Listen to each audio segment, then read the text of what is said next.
논란 속에 지난 21대 국회에서 자동 폐기된 고준위 방사성 폐기물 특별 법안. 당시 핵심 쟁점은 두 가지로 핵 폐기물 저장 기간과 그 양입니다. 지난 6월 개원한 22대 국회에서 여야는 이 법안을 재차 발의했습니다.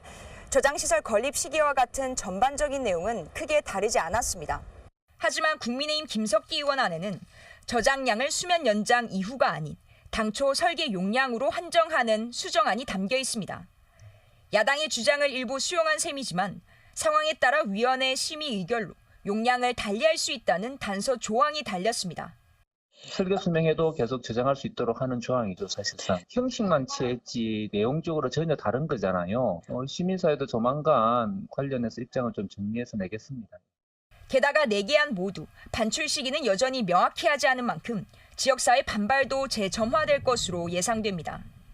고준위 특별법 이제 9월 국회에 재상정 예정이죠. 왜냐하면 21대 때에 폐기가 됐기 때문에 자동으로. 자, 이 내용이 뭔지 한번 좀 설명해 주시죠. 네, 고준위 방사선 폐기물의 관리에 대한 내용을 좀 더 세부적으로 규율하기 위해서 만들어진 법률입니다. 부산에는 절대적으로 필요한 특별법입니다. 방패장 부지 선정과 그리고 건설을 차질 없이 이루어지게 하기 위한 그 정책적 뒷받침들이 들어가 있는 것이 가장 골자다라고 보시면 좋을 것 같고요. 지금 32년에 포화될 예정인 고리원전 같은 경우는 시급한 처리가 필요한 법률이라는 것을 다시 강조를 좀 드립니다. 어떻게 보면 현 세대의 결자 해지 차원으로 해서 우리가 쓴 에너지에 대한 책임을 위한 법률이고 또 안전하게 이 폐기물을 관리하기 위해서 필요한 법률이다라고 말씀을 드립니다.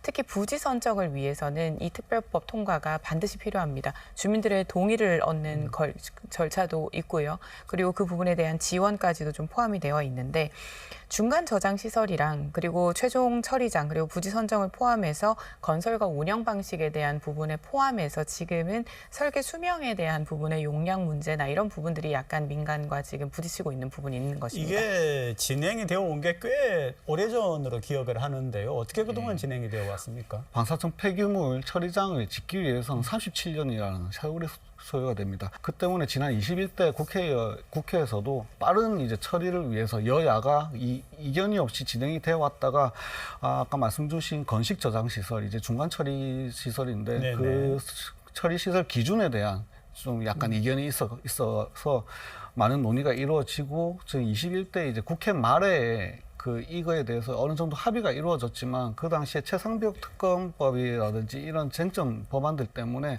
여야가 이제 협의가 이루어졌음에도 불구하고 처리를 못한 그런 상황입니다. 만약에 고준위 특별법이 이게 빠른 시일 안에 처리가 되지 않는다 그러면은 지금 앞서 말씀 주신 고리 원전 같은 경우에는 2032년도에 지금 임시 저장 시설에서 수용할 수 있는 것들이 다 이제 포화 상태가 돼버리고요.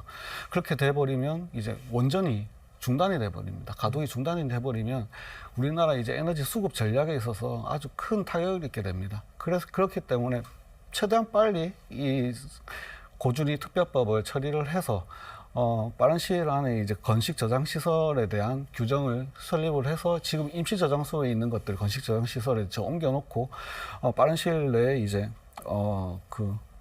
고준위 방사성 폐기물 처리장을 지을 수 있는 그런 토대를 좀 마련을 해줘야 됩니다. 두 분에게 각각 한번 여쭤볼게요. 순탄하게 22대 국회에서 통과될 거다. 아니다.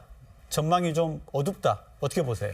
제 바람은 아무 이견 없이 빨리 처리가 되기를 바랍니다. 그런데 지금 최근에 나오는 얘기 중에 또 이제 재생에너지 특별법과 이제 해양풍력법을 네네. 같이 논의를 하자 이런 의견이 야당을 통해서 나오고 있는데요.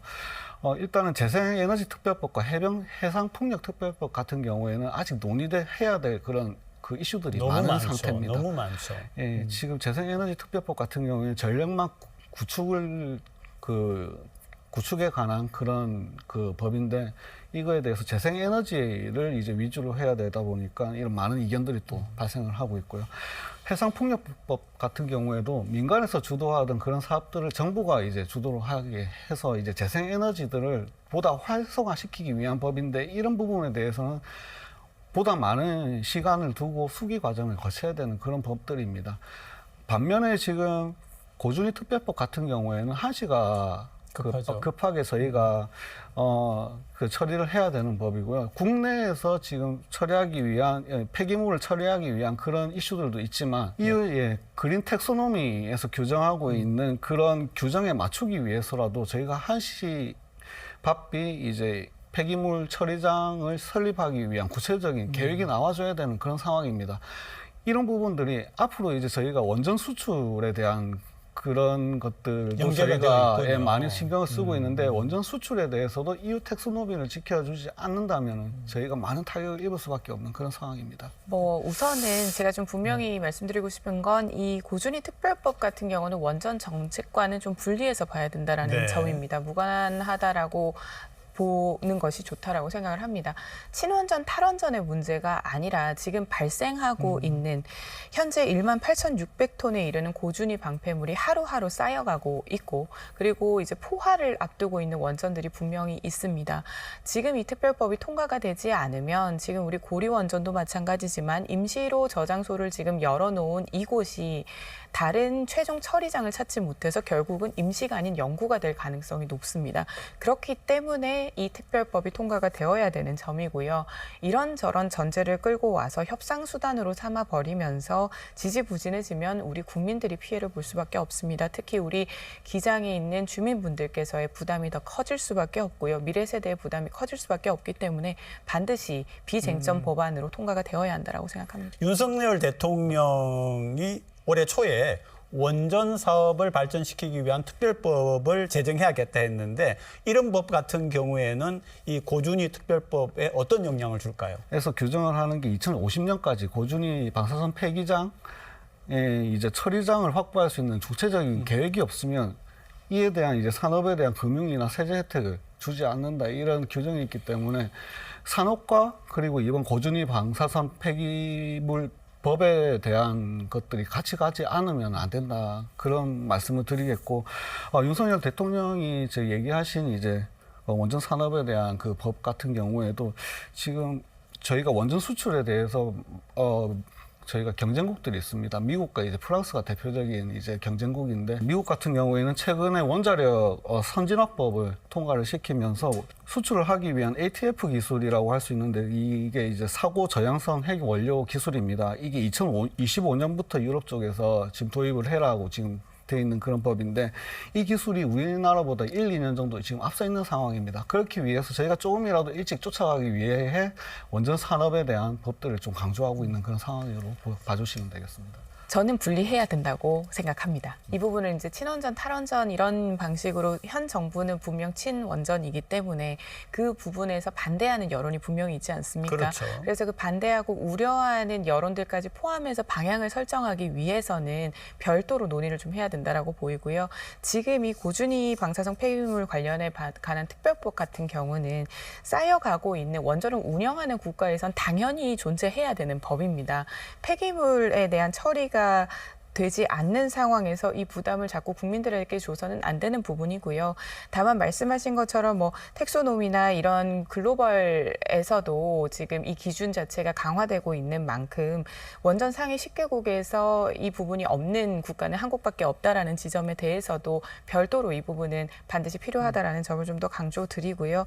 다만 이 친원전, 탈원전에 대한 부분은 현 정부의 방향은 있습니다만 그것을 반대하는 국민들과도 충분히 소통을 하시면서 방향을 잡아야 된다라고 보입니다. 그래서 일단 특별법은 특별법 통과대로 가고 다른 산업들과 다른 법률과는 조금 분리해서 논의를 해야 한다라고 생각합니다. 그 고준위 특별법이 그러니까 이게 폐기물에 대한 앞으로 이제 우리 미래 세대를 위해서 꼭 필요한 법이라는 거, 그 부분도 저도 똑같이 한다고 말씀을 드리고 싶고, 그러니까 단지 이제 이 부분에 있어가지고 방사수 폐기물 처리장을 짓는데 37년이라는 세월이 걸리는 이유가 그만큼 이제 그 장소에 대한 입지 선정이라든지 그리고 방사선 처리의 이제 원전 주기가 보면 1년 6개월이 걸립니다. 그렇게 긴 시간 동안 이제 검증을 해야 되는 그런 시기가 있기 때문에 그렇게 오래 걸린다는 거를 말씀을 드리고 그 과정에서 시민들의 의견 수렴이라든지 여러 논쟁에 대한 그런 정확한 답을 정부에서 줘야 된다는 그런 전제는 저도 말씀드리고 싶습니다. 이미 15년도 그리고 21년도에 두 차례 공론화가 되면서 6만여 명의 국민들이 참여를 했고 이 특별법은 필요하다라고 한 적이 있습니다. 그리고 이미 9차례나 부지 확보 실패가 있었기 때문에 특별법이 이번에 제정이 되는 것이고요. 반복이 됩니다만 저장 시설이 포화가 되면 원전이 정지가 됩니다. 그렇게 되면 지금 당장의 전력 수급이 어려워질 수밖에 없고 LNG나 석탄으로 이용을 하게 되면 전기 요금이 올라갑니다. 그렇기 때문에 그런 부분들에 대한 부작용도 함께 고민을 해야 한다라고 보입니다. 고준위 특별법 그리고 원전 문제는 우리 부산과 부산 시민에게는 굉장히 사활적인 그런 문제이거든요. 꾸준하고 강한 관심을 부탁드리겠습니다. 두 분 오늘 정말 고맙습니다.